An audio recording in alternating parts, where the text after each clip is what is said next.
성도여러분 안녕하십니까? 안녕하세요. 네, 행복한 안식일입니다. 우리 함께 하나님의 말씀 마태복음 11장 1절로부터 6절의 말씀을 공독하도록 하겠습니다. 마태복음 11장 1절로부터 6절의 말씀입니다.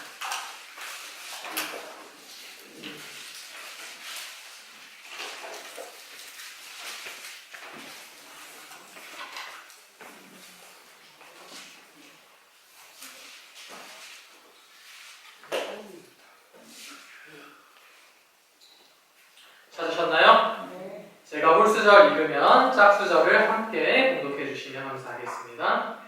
예수께서 12 제자에게 명하시기를 마치시고 이에 저희 여러 동네에게 가르치시며 전도하시려고 거기를 떠나 가시니라. 요한이 여기에서 그리스도께서 정신이 보고 제자들을 보내어 예수께 여짜오되 오실 그이가 당신이 오니까 우리가 다른 이를 기다리오리이까. 예수께서 대답하여 이르시되 너희가 가서 또 본문을 전하게 하리니 소경이 보며 안진뱅이가 걸으며 문둥이가 깨끗함을 받으며 귀머거리가 들으며 죽은 자가 살아나며 가난한 자에게 복음이 전파된다 하라. 누구든지 나를 따르라 하시지 아니하는 이가 하시니라. 아멘. 성도 여러분, 여러분에게 예수님은 어떤 분이십니까? 아마 우리 각자의 마음속에 우리가 그리는 어떤 모습의 예수님이 존재할 것입니다. 어떤 사람은 예수님 하면 마음속에 사랑의 예수님이 떠오를 수도 있고요. 또 어떤 사람은 예수님하고 생각하면 마음속에 능력이 많으시고 나를 잘 도와주시는 구원의 예수님이 떠올릴 수도 있을 것입니다. 그런데 많은 경우에 사람들은 각자의 생각으로 예수님의 모습을 기대합니다. 내가 원하는 어떠한 모습의 예수님을 그리고 생각하고 하는 것이죠. 중고등학교 시절에 많은 아이들이 함께 신앙을 하였습니다. 그 중에 많은 친구들은 굉장히 누가 보기에도 신실한 친구였습니다. 열심히 종교활동도 하고요, 기도도 열심히 하고요, 성경도 공부하기 전에 꼭 읽는 그런 친구들이 있었습니다. 그들은 자신의 앞길을 하나님께서 인도해 주실 거라고 믿었습니다. 예수님께서 나의 앞길을 인도해 주실 거야 라고 생각했습니다. 그것은 참으로 맞는 이야기인 것이죠. 세상의 많은 그리스도인들은 이 아이들처럼 그러한 믿음을 가지고 살아갑니다. 예수님을 믿으면 앞길이 좀 평탄해질 거거든요. 앞길이 잘 될 거라고 그렇게 믿는 것이죠. 중고등학교 때 저희 친구들도 그러한 타입이었습니다. 그들은 열심히 기도했습니다. 열렬하게 믿어줬어요. 그들 중에 어떤 친구는 내가 지금보다도 더 하나님과 좀 가까워져야겠다. 예수님을 지금보다도 더 따라가야겠다라고 느꼈기 때문에 어쩌면 신학과라는 학과를 지망하고 그곳에 지원서를 냈습니다. 그런데 문제는 그때부터 시작이었습니다. 그들이 지원한 대학에 그들이 철석같이 붙었으면 아무런 문제가 없고요. 너의 행사를 주님께 맡기라고 맡겼으니까 경영하는 것이 참 잘 이루어졌다. 기뻐하기만 하면 됐을 텐데 문제는 지원한 대학에 떨어진 것입니다. 그들 중에 어떤 친구는 굉장히 누가 보기에도 신실한 친구였고 또 어떤 친구는 하나님과 더 가까이 가기 위해서 신학과를 지원한 친구였습니다. 그런데 결과는 합격이에요? 불합격이에요? 불합격이라고 하는 것입니다. 예수님을 믿고 열심히 기도했는데 공부하기 전에 성경도 열심히 읽었는데 다른 친구들보다도 신실하다고 불리는 친구였는데 떨어진 것입니다. 그들은 실망했습니다. 그들 중에 몇몇은 신학과를 지원한 친구였고 그들 중에 몇몇은 종교부 임원이었고 그들 중에 몇몇은 남들에게 본이 되는 신실한 친구들이었습니다. 그런데 이들 중 많은 이들이 대학을 떠나고 학교를 떠나는 것이 아니라 신학을 떠나기 시작했습니다. 실망한 것이죠. 그리고 신앙도 시들해지고 하나님도 멀어지기 시작한 것입니다. 그런데 이것은 비단 학생들만의 일은 아닙니다. 장년들도 마찬가지죠. 어떤 일을 위해서 열심히 투자하고 노력했습니다. 기도도 열심히 했어요. 교회도 열심히 출석했습니다. 헌금도 많이 냈어요. 매주 감사 헌금도 드렸는데 일이 잘 안 되는 거죠. 그러면 실망하는 거죠. 교회 가는 것도 좀 뜨뜻미지근해집니다. 그동안 열심히 선교도 하고 감사 헌금도 열심히 했는데 이제는 그냥 미지근한 마음으로 다니는 것입니다. 신앙이 열리고 사교가 되는 것입니다. 왜요? 왜 그렇습니까? 내가 기대했던 대로 이루어지지 않았기 때문에, 내가 기대했던 대로 예수님이 나에게 능력을 행하지 않았기 때문에, 내가 생각했던 모습에 예수님이 아니었기 때문인 것이죠. 말로는 나의 행사를 주님께 다 맡겼다고 하는데, 그분이 가장 좋은 길로 이끌어 주셨다고 말하는데, 주님이 이끄시는 그 길이 도무지 마음에 들지 않는 것입니다. 이것은 내가 기대했던 예수님의 모습이 아니었던 것이죠. 우리가 기대하는 예수님의 모습은 무엇입니까? 우리는 어떠한 모습의 예수님을 기대하고 그리고 있는 것입니다. 마태복음 11장에 침례 요한도 자신이 기대하는 예수님의 모습이 있었습니다. 그가 꿈꾸는 예수님의 이사냥이 있었다고 하는 것이죠. 그는 주님의 길을 예비하기 위해서 태어난 사람이었습니다. 그리고 그의 인생 전체를 그분의 길을 예비하기 위해서 바쳤습니다. 마태복음 3장 이렇게 말합니다. 1절, 2절, 3절입니다. 그때 침례 요한이 이르러 유대 광야에서 전파하여 가로되 회개하라 천국이 가까워 왔느니라. 저는 선지자 이사야로 말씀하십니다. 일러스되 광야에 외치는 자의 소리가 있어 가로되 너희는 주의 길을 예비하라 그의 첩경을 편탁해 하라 하였느니라. 그는 광야에서 백성에게 회개하십시오, 회개하십시오 라고 소리쳤습니다. 왜요? 천국이 가까워왔기 때문입니다. 많은 사람들이 몰려들었습니다. 그들은 물로 침례를 받고요, 회개했습니다. 많은 사람들이 침례 요한을 따랐습니다. 그분의 제자가 되었습니다. 그런데 그는 자신을 드러내지 않았어요. 그는 그의 역할대로 예수님의 길을 온전히 준비했습니다. 그리고 예수님만을 높였습니다. 3장 11절 이렇게 말합니다. 나는 너희를 회개케 하기 위해 물로 침례를 주거니와 내 뒤에 오시는 이는 나보다 능력이 많으시니 나는 그의 신을 들기도 감당치 못하겠다라고 말합니다. 그는 성령과 불러 너희에게 침례를 주실 것이요 손에 키를 들고 화장 마당을 정하여 알곡을 모아 곳간에 들이고 쭈정이는 꺼지지 않은 불에 태우고 있습니다. 그의 마음속에는 예수님이 온전한 메시아이셨습니다. 그리고 그의 길을 예비하는 것만으로도 촉하다라고 생각했어요. 그는 왜 그렇게 믿었어요? 하나님의 나라가 이제 가까워 왔으니까요. 심판이 가까워 왔다고 그는 생각했던 것입니다. 그러니 그는 모든 것에 검소한 삶을 살았고요. 부귀영화는 원하지 않았고요. 자신의 안위는 돌아보지 않았습니다. 그러니 그가 어떤 상대가 잘못을 했건 어떤 상대가 위험한 일을 하거나 범죄하였건 가리지 않고 잘못한 점이 있으면 회개하라 라고 지적했던 것입니다. 그는 잘못한 점을 돌이키라 라고 말할 수 있는 담대한 사람이 되었던 것입니다. 그런데 그에게도 뭐가 생겼어요? 문제가 생긴 것이죠. 그에게도 어려움이 다가온 것입니다. 그는 그간의 그의 행적대로, 그의 모습대로 그대로 행했습니다. 잘못을 저지른 헤롯 대왕에게 당신 정말 잘못했다라고 이야기한 것이죠. 회개하라고 이야기한 것입니다. 마태복음 14장 3절은 왜 그가 감옥에 갇히게 되었는지 잘 말해주고 있습니다. 전에 헤롯이 그 동생 빌립의 아내 헤로디아의 일로 요한을 잡아 결박하여 옥에 가두었으니 이는 요한이 헤롯에게 말하되 당신이 그 여자를 취한 것이 옳지 않다 하였습니다. 이 이야기는 우리가 다 잘 알고 있죠. 잘못된 결혼을 했다는 것입니다. 남의 여자를 탐했다고 하는 것이죠. 그것은 누가 봐도 가늠이었어요. 하나님의 나라가 가까이 왔고 심판의 시기가 가까이 왔는데 그러한 죄를 묻고 할 수는 없는 것입니다. 요한은 잘못했다고 이야기하는 것이죠. 회개하라고 촉구하는 것입니다. 그의 그간의 행적을 봤을 때 이 일은 너무나도 자연스러운 일이고 당연한 모습이었습니다. 실제로 요한의 권고를 받은 헤롯은 그의 행위를 돌리기를 원했습니까? 처음에 좀 돌리기를 원했죠. 좀 돌리고 싶은 마음이 있었습니다. 그러나 끝내 그의 마음을 돌리지는 못했던 것이죠. 선지자는 이렇게 말합니다.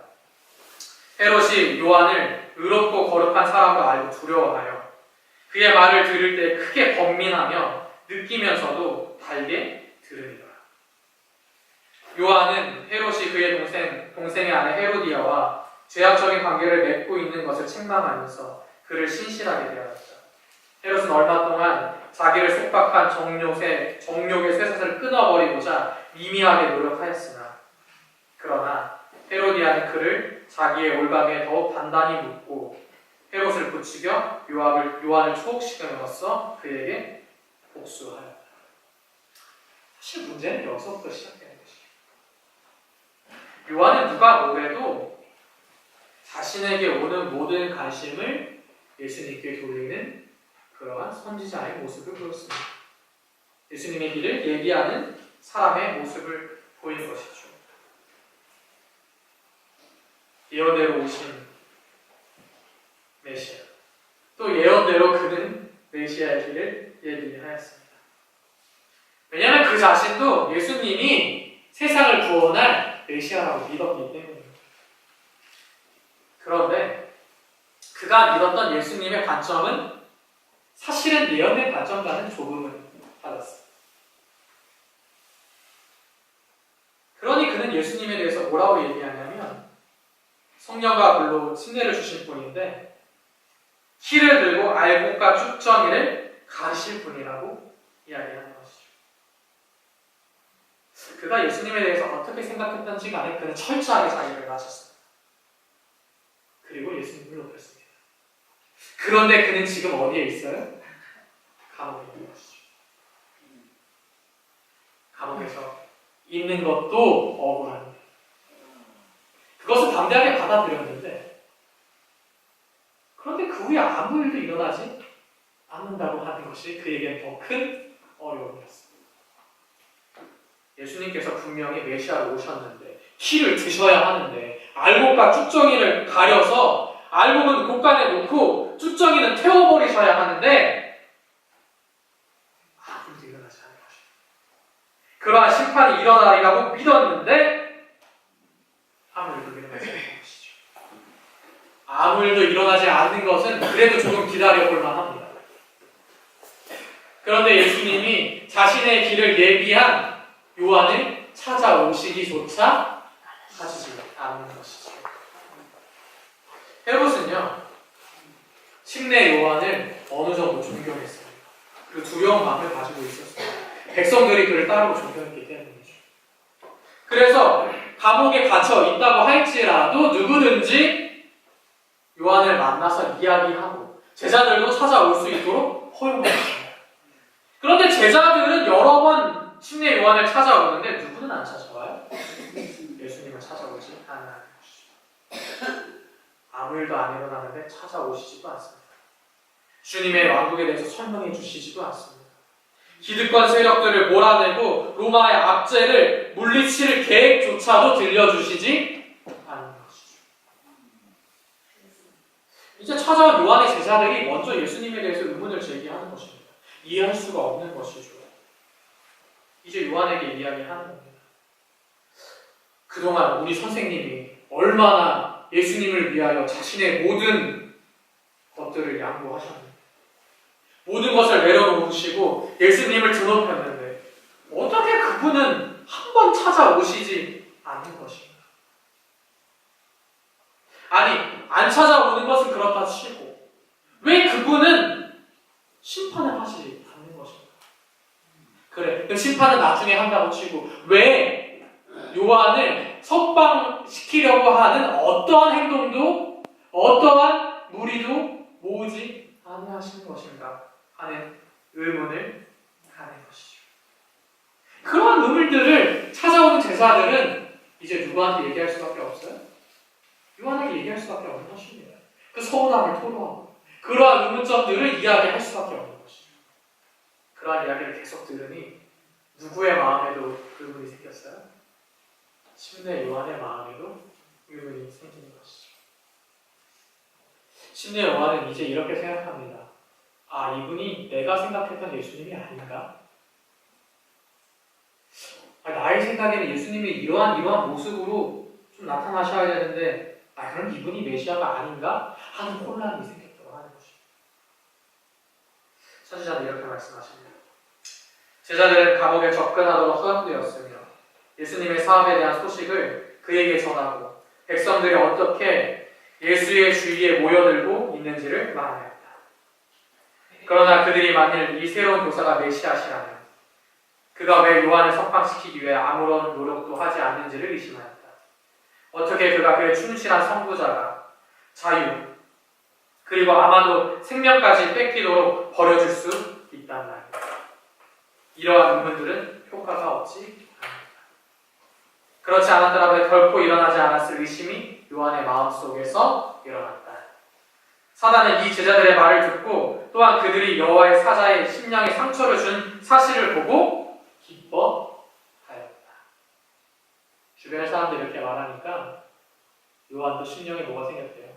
상처가 생겼대요. 흔들리기 시작하는 것이죠. 많은 사람들이 이야기하니까 마음이 흔들리는 것입니다. 누가 이런 말을 계속 하니까 처음에는 정말 그런가? 라고 생각하다가 나중에는 그럴 수도 있지 않을까? 라고 마음이 기울게 되는 것이죠. 요한의 제자들은 어쩌면 요한을 진심으로 따르고 좋아하는 사람들이었을 것입니다. 그러니 그들에게 예수님의 모습은 너무나도 야박한 것입니다.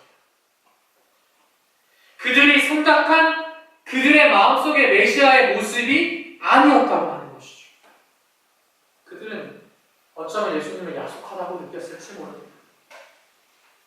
그들의 생각 속에서 예수님은 그러면 안 되는 분이십니다. 어떻게 그러실 수가 있으십니까? 그들의 스승은 예수님을 위해서 모든 것을 양보하셨습니다. 따르는 제자들도 누구에게로 갔어요? 예수님에게로 많이 갔습니다. 그러니 그들은 정말로 스승을 걱정하고 미안한 마음으로 그러한 의문을 품는 것입니다. 그런데요, 때때로 우리도 그러한 말들을 듣게 합니다. 어떤 말들이에요? 하나님께서 정말 살아계신다면 너한테 이렇게 할 수는 없으신 거야. 내가 얼마나 교회도 열심히 다니고 기도도 열심히 했는데 네가 대학에 떨어져? 야, 그거는 그러실 수 없는 거야. 하나님께서 정말 살아계시다면 장로님께 그렇게 할 수는 없는 거예요. 장로님 얼마나 교회 헌금도 열심히 하고 그렇게 하셨는데 사업이 힘들어집니다.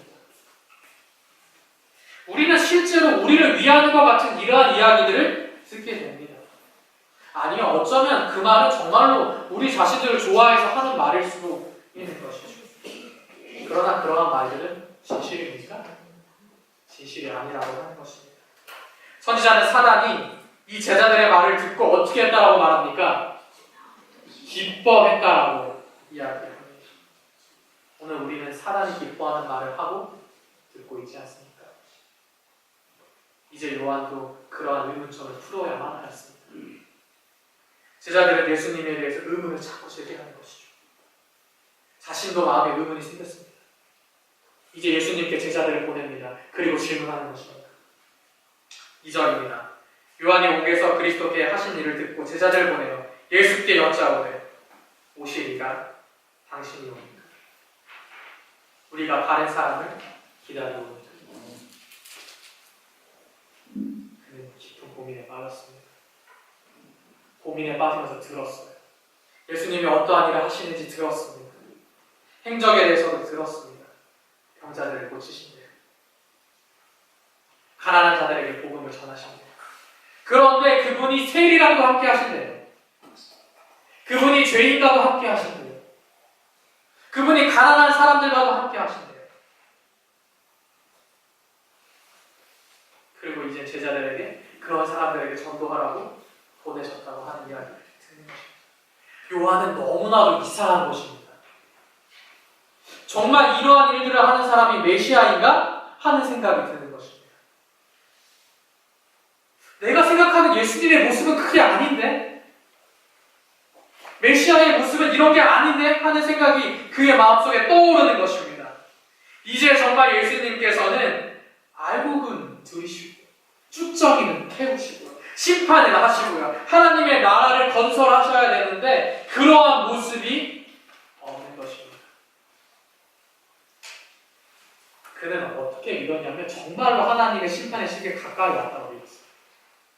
그가 믿은 심판의 시기는 하나님의 왕국이 가까이 왔다고 하는 것이죠. 이 세상에서 하나님의 왕국이 세워지고요. 악한 자들은 심판을 받고요. 로마의 압제는 풀어내고요. 기득권층은 물러나는 그런 세상을 그는 정말로 믿었다고 하는 것입니다. 그래서 그는 이렇게 말하는 것이죠. 마태복음 3장 10절입니다. 이미 도끼가 나무 뿌리에 어떻게 했다고요? 놓여 있다고요. 좋은 열매 맺지 아니한 나무는 나무마다 찍혀 불에 던지우리라. 이미 도끼가 나무 뿌리에 놓여 있다고. 정말 긴박하다고 그는 생각한 것이죠. 심판의 시기가 정말 긴박하게 도래했습니다. 이제 하나님의 나라가 오는 것이죠. 로마의 압제를 뚫어버릴 것입니다. 제사장들, 바리새인들, 사두개인들, 기득권층들을 다 몰아낼 것입니다. 그리고 자기 자신도 어디서 나와요? 그때 감옥에서 나오는 것이죠. 그가 생각했던 예수님의 모습은 그러했던 것입니다. 그가 그리는 그의 마음속의 예수님은 그러한 일들을 행하셔야 하는 분이셨습니다. 그가 예수님에게 예비한 선지자였음에도 불구하고 온전히 예수님의 사역을 이해하지 못했던 것이죠. 선지자의 말씀. 침례 요한은 지위 고하를 막론하고 죄악을 두려움 없이 책망하는 자로서 자기의 사명을 완수하였다. 그는 담대하게 헤롯 왕을 대면하여 그의 죄를 솔직하게 책망하였다. 그가 자기의 생명을 초계처럼 여긴 것은 자기에게 맡겨진 사업을 성취하기 위함이었다. 그런데 이제 요한은 자기가 갇힌 옥에서 유다 지파의 사자가 압제자의 교만심을 무너뜨리고 울부짖는 가난한 자들과 자기를 구원하여 주실 것을 고대하였다. 그러나 예수께서는 자기 주위의 제자들을 모시고 백성들을 고치시며 가르치시는 것으로 만족히 여기는 것처럼 보였다. 날마다 로마의 멍에가 이스라엘을 더욱 무겁게 누르고 헤롯 왕과 그의 사악한 간무가 그들의 목적을 수행하며 가난한 자들과 고통당하는 자들의 외치는 소리가 하늘에 사무치고 있을 때 예수님께서는 세리들의 식탁에서 잡수고 계셨다. 자신이 생각하는 모습과 예수님의 모습이 너무나도 거리가 있는 것입니다. 너무나도 다른 것이죠. 그러니 그는 이제 이러한 질문을 던지는 겁니다. 예수님, 당신이 메시아이십니까? 당신이 정말 오실 자이십니까? 아니면 우리가 다른 사람을 좀 기다려볼까요? 그렇게 해야 되는 것입니까? 이런 질문을 던지는 것이죠. 예수님은 그 질문에 대해서 대답하시나요? 하시지 아니하십니다. 요한의 제자들은 그러한 질문을 던지고 그 자리에 서 있습니다. 예수님은 대답하지 않으십니다. 그리고 하루 종일 병자를 고치십니다. 말씀을 전파하십니다. 복음을 가르치십니다. 그리고 그 모습을 제자들은 지켜봅니다. 요한의 제자들은 계속해서 그 모습을 지켜봅니다. 요한이 기대하고 있던 모습은 어쩌면 세상을 심판하고 하나님의 왕국을 세우는 일이었습니다. 그러나 이곳에서 일어나고 있는 일들은 심판의 사역이 아니라 무슨 사역이었어요? 사랑의 사역이었습니다. 그리고 하루 종일 요한의 제자들이 예수님의 사랑의 사역을 지켜본 후에 예수님은 그제서야 그들에게 말씀하십니다. 5절에 이렇게 말씀하십니다. 소경이 보며 안증뱅이가 걸으며 문둥이가 깨끗함을 받으며 귀머거리가 들으며 죽은 자가 살아나며 가난한 자에게 복음이 전파된다.